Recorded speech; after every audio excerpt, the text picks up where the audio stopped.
It is Tuesday, the 3rd day of March, 2026. And as you can tell, I'm not by myself this morning. I'm not alone. There's my other brother, Daryl, here. You remember that from that TV show? A little bit. My brother, Daryl, my other brother, Daryl. Right. Yeah. This is my brother, Harold. It's we're brothers from different mothers, but we're brothers nonetheless. Been friends, what, 40 years now? Yee. Ooh. You're revealing my age when you say that. So, and you're the younger of the two of us, so just remember that. Yeah. Harold White is a minister and a gospel singer and broadcaster originally from the Beaumont, Texas area. Mm-hmm. That's where we met. He now resides with his wife in beautiful Arkansas, Conway, Arkansas. Mm-hmm. And he's come over to visit for a few days. We're so glad to have him. Hadn't seen him in a long time. Yep. It's good to be here, and hello to North Georgia and East Tennessee, north of us, and the world now. That's right. Because you can do that. Isn't that wild? Just because you can. Huh? Just because you can. Just because you can, yeah. I remember back when we first met, back in Orange, Texas. You were working radio part-time, and I was the new manager at Channel 34, TVN station there in Beaumont, Texas. And talking about you coming to work for us as in television as a master control operator, and you had no television experience at that point. I'd done some internship stuff before, but not much. Yeah, but then weren't you studying communications at Lamar at the time? Lamar University, a great university, by the way, in Beaumont, Texas. And if there's anybody, you don't mind the big mosquitoes and the smell of refineries and that kind of things. It is a good university. They have a great music program, the great communications program. They have a great engineering program. It is an absolutely wonderful engineering university. But anyway, it's not a bad place, and it's not as expensive as a lot of these others. So there's a free plug for Lamar University in Beaumont, Texas. There you go. Well, we're an educational station, so we can do that. That's right. But you worked didn't you work also at their radio station some, at least interning, or? A little bit. And then they had an on-campus station that I was the manager of for about a year or so. And interestingly enough, for a while there, I'm not sure if they're still doing it, so don't quote me, but their NPR station there had kept the old call letters we had on there from there on one of their sub channels. Really? Yeah. Yeah. So I guess it lives on in a way. Oh, fantastic. But we go back in radio and television for 4 decades. And I guess we have to admit that we're old men now, or getting there. Don't tell anybody. But a lot of folks out there in the Beaumont, Texas area, especially, will remember Harold because he worked with us there at Channel 34 for a number of years. Oh, and about 20, 25 years almost. You were there most of the time that I was there. And I know Sister Millie will remember you. Millicent. Hi, Millie. She and her husband Al live in Woodville, Texas, and they're already on this morning, and she says howdy. I'm gonna pop up her picture. You may know her as Millicent Sheffield. Yeah, I remember. There she is. That's her picture. Anyway, and Millie worked with us too there at the station, but Harold was the traffic manager for the station for many years, and also assistant chief engineer for a little while. And we were also business partners. He and Carol and I were business partners at the KTXJ FM in Jasper, Texas. Yep, made Yeah, may that rest in peace. May that rest in peace. Yeah, and also with K54JK, the church's low power TV station that we had in Jasper, Texas, that we ended up losing because of the repack of with the digital transition. Everything, there was no place for them to move our license, and we couldn't raise the money to do anything different. So we ended up having to go off the air. And it happened to a lot of low power stations back then. It did. It did. It was just part of the process. But hey, while we were on the air, we were giving the devil hell and giving God the glory. There you go. And that's the important thing, that you continue to minister and don't let things stop you. We've never let things stop us from continuing. Yeah. Yeah. I'm sure the devil's still pretty mad about that. Well, you know what? He can get glad or he can get mad. I really don't care. I don't care. Because what he has to think and what he has to say has nothing to do with what God's called us to do. But let's talk a little bit about where you are now. You were working for Victory Television Network out of Little Rock, Arkansas, and now you are pretty much semi-retired. I'm trying to figure that part out, but yeah, it has the appearance of being semi-retired. Well, at our age, when you're between jobs, you can call it semi-retired. There you go. Okay, or semi-retarded, one of the two. I'm not going there anymore. Yeah, I'm not going there. Radio and television have changed so much in our lifetime. Radio.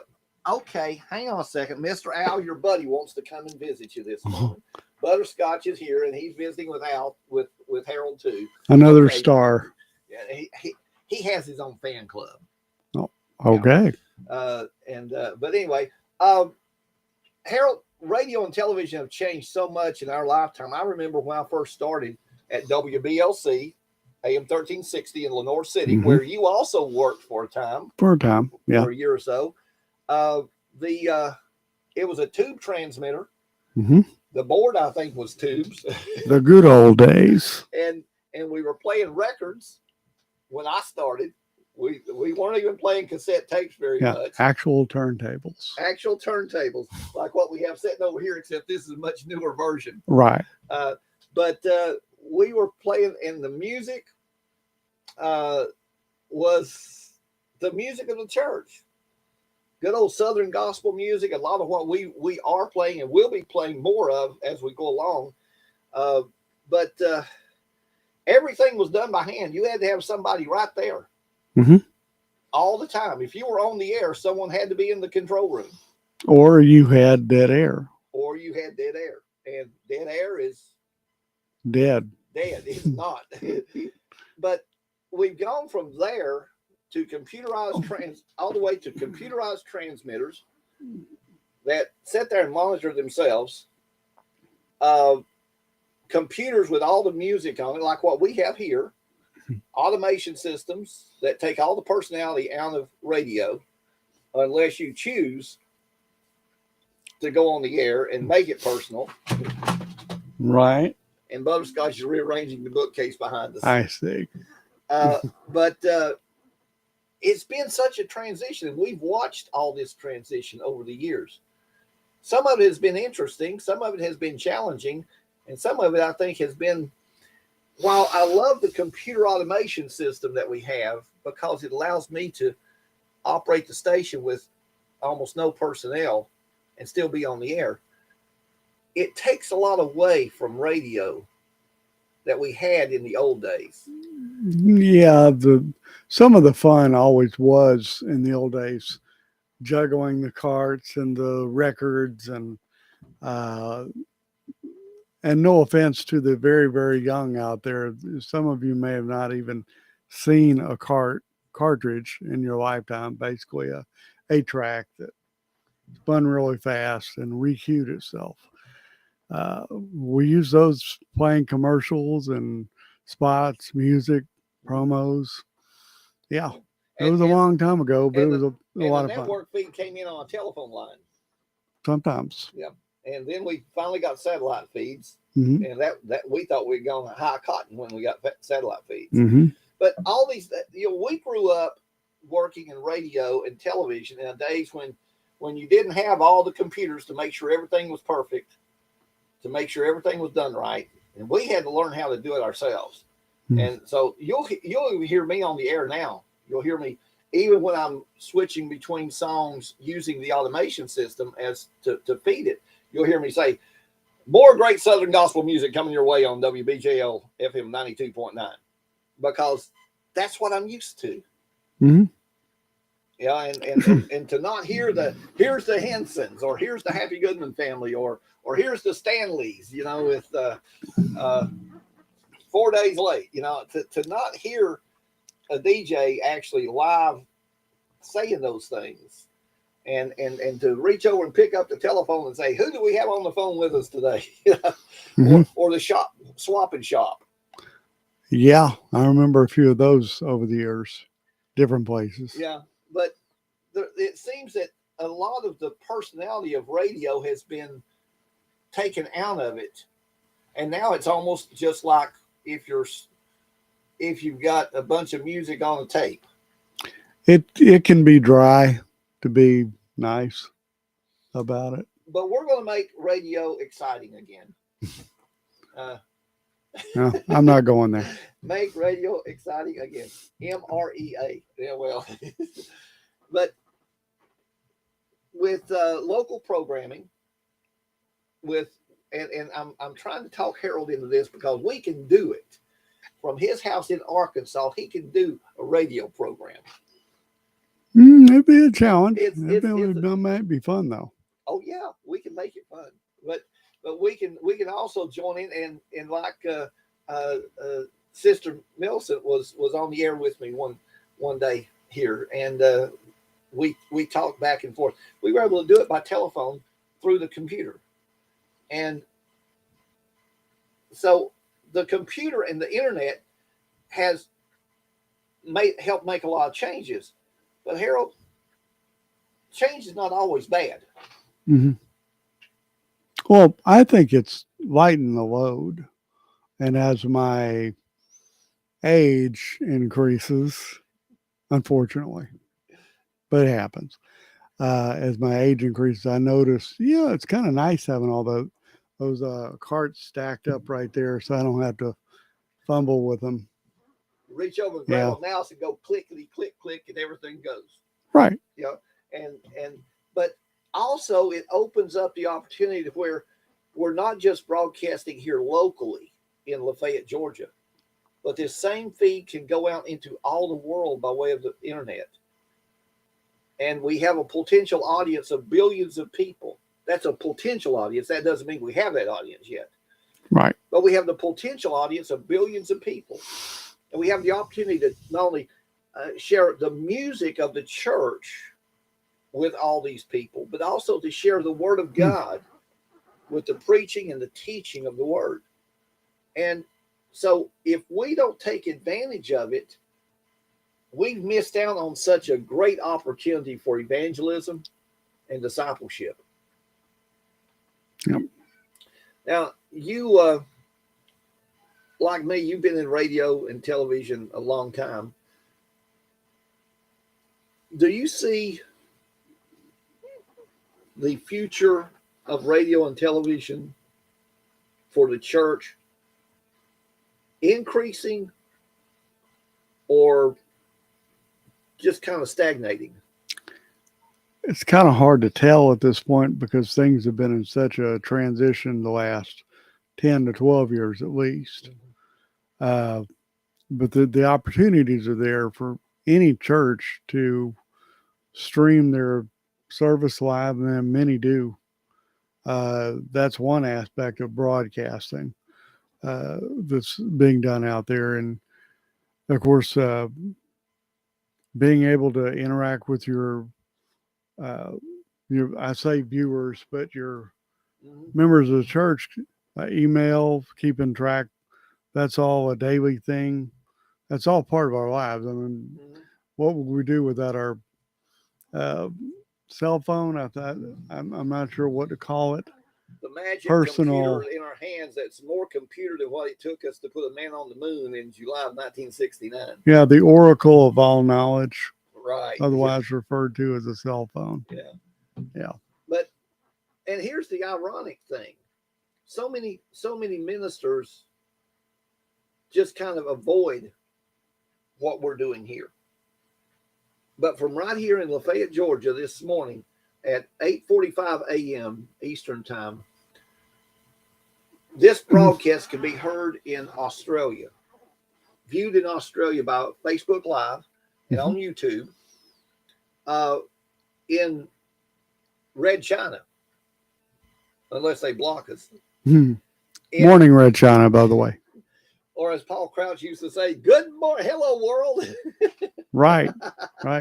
You know, we worked for the man for many years.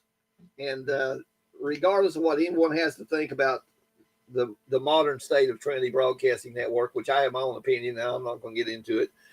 But Dr. Paul Crouch was a man of great vision, who was also a man of great commitment to the gospel. And just having the opportunity to work with him for almost 20 years and to be on stage with him at the telethons for our stations and be in business meetings with him, there was an anointing and a presence of God, of the calling to use this medium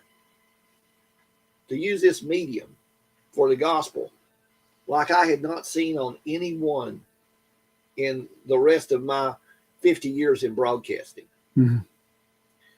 And I know that in many ways he was an inspiration to me, because he ministered to me a lot of times, not just on the air, but one-on-one, person to person. And there's things that I've never told, you know, that were times when he ministered to me when I was down. But you know, being able to meet and work with some of the great men of God from that era, the generals, I think some of it continues to inspire us today to keep stepping out. I mean, I'm 70 years old. In May, in 2 months, I'll be 71 years old. I started preaching when I was 14 years old. Oh.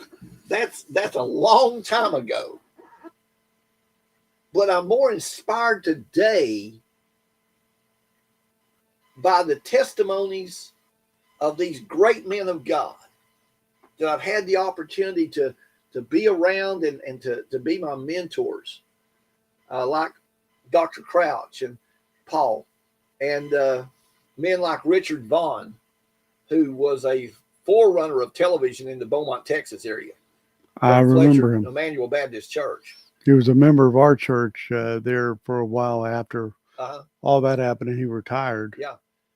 And then people like Dr. Oral Roberts, whom I was able to meet through my association with TBN. And I used to listen as a kid to Dr. Stuart McBurney and The Voice of Americanism. You remember that? Yeah. I was in Studio C one day with Paul, and lo and behold, who was standing there?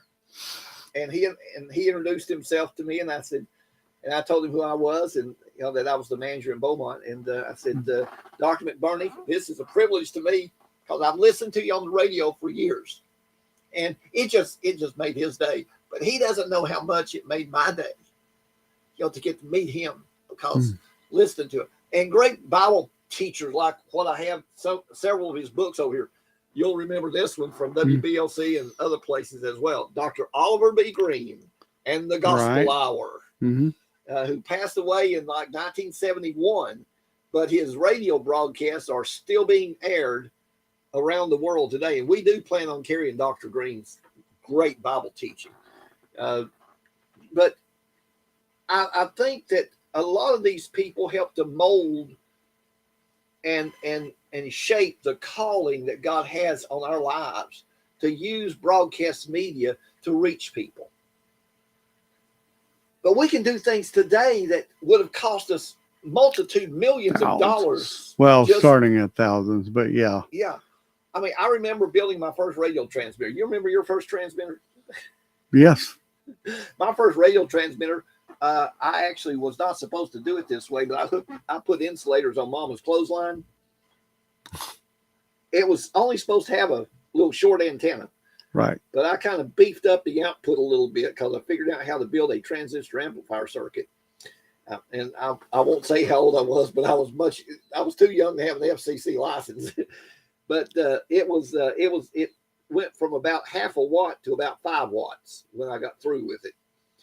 And instead of having a little telescopic antenna it was supposed to have, I ran a wire outside, put insulators on Mama's clothesline, much to her displeasure. I can imagine. She thought I was going to electrocute everybody, and used the clothesline, which ended up being a long wire antenna about 75 feet long. And you know what that did, being an engineer. I was broadcasting over most of the city of Lenoir City for about 3 months until I was told to take it down. You were told that was not the way we do things. That's not the way we do things. And even though I was a child, I still respected the man with the tie and the badge. Right. And that was my first encounter with the Federal Communications Commission. I didn't get in that much trouble with some of my radio experiments. I didn't get in trouble. They just cautioned me that what I was doing was a little problem, and I wouldn't get in trouble if I continued. Yeah. But, Wes Hall got in trouble the same way, except he took his up to the telephone line. Okay. And the telephone line, he had the RF on the telephone line. So it was carrying across the pole. All over town. All over town. But, yeah. But, you know, we played radio as kids. Yep. We played radio. We worked radio as adults. I started to say we played radio as adults. Yep. And then television. But in all the years that we've done this, though, our focus has not been secular broadcasting. We've worked a few secular jobs because we had to. Because that was what was available. Yep. And what were some of the stations you worked there in Beaumont? Well, let's see. I did an internship at Channel 4. That was a long time ago. I seriously doubt anybody there remembers. That was back when it was NBC. Right. And let's see. Of course, there was 34. Are you talking about just television or television and radio? Your name's probably associated with as many radio stations in Beaumont as I am. Of course, there was KTFA. That was very early on, and there was a KDVE. Not sure anybody remembers that anymore. I think it's Southern gone. Gospel station. Yeah, down in Groves, Texas. No, that wasn't in Groves. That one was licensed in Nederland. Okay. And it was broadcasting out of Vidor, so it covered the area pretty good. Last I heard, that was a Spanish station, Spanish gospel station. I guess. I haven't kept up with it. Was at KJUS. That was quite a little project back in the day. The late Dave Davis. The late Dave Davis, and I believe Albert Armstrong. I believe he passed away as well. Yeah. I think I may be the last surviving person from there. I was the engineer. There may be some others, but shout out to y'all if you're out there listening. I was the engineer. Yes, you were. And they couldn't afford to pay me, so I took it in airtime. Which to me was golden. Because I ended up on the air every day at 12 noon. And you see, other stations. Can you think of any others that you were around? Well, I don't want to bore everybody. It's many stations. But the thing is, we've been around a lot of radio and television stations over the years. Mm-hmm.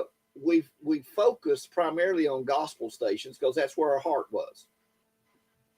We've had to work some secular stations to make a living. Sure. But it's been but every time we were had the opportunity, we were on gospel stations.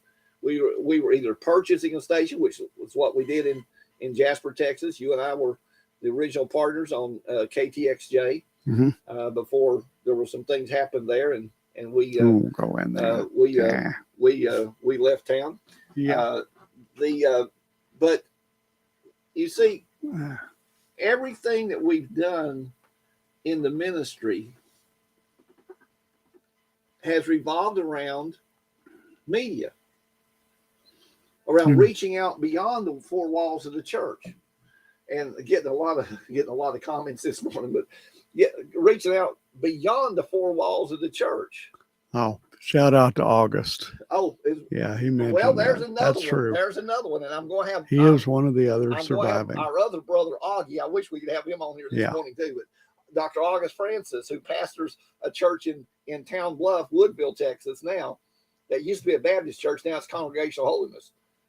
But but August was involved in some of these radio stations with us, and involved in television with us at Channel 34. And so, we have spent our entire lives as ministers of the gospel. We've spent our entire lives using media as much as we possibly could to reach the lost, to train disciples, and to bring people to worshiping God. And isn't that the Great Commission? Well, it's definitely the ministry of works, according to Scripture. And that was what the Lord wanted me to do going in. I mean, I remember some times where I felt the Lord specifically say that in the very beginning, that this is where I want you to be, and doing the ministry of works with the idea that it was helping the church. The churches are where people go to get fed, but we're out there helping, passing out food. Exactly. Like the disciples when the loaves and the fishes. Somebody had to be out there handing out the baskets of the bread and the fish. They didn't just come forward and grab it. And there was a lot of people there. 5,000 or more. 5,000 men. They didn't count women and children. Could have been a lot more. Yeah. So we were just, and still do, in that capacity, play that role. But the opportunities for churches to do